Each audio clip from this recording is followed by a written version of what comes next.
بسم اللہ الرحمن الرحیم۔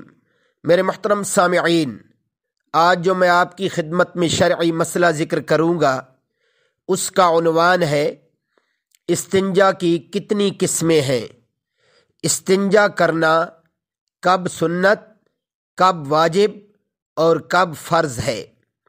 میرے محترم سامعین، اس شرعی مسئلہ کا جواب خوب توجہ سے سماعت فرما لیجیے۔ نمبر 1 قسم، جب دونوں راستوں سے یعنی اگلی اور پچھلی شرمگاہ سے نکلنے والی نجاست درہم کی مقدار سے کم ہو تو استنجا کرنا سنت ہے۔ نمبر 2 قسم، اگر نجاست کی مقدار درہم کے برابر ہو تو استنجا کرنا واجب ہے۔ نمبر 3، اور اگر نجاست کی مقدار درہم سے زیادہ ہو تو پھر استنجا کرنا فرض ہو جاتا ہے۔ وآخر دعوانا ان الحمد للہ رب العالمین۔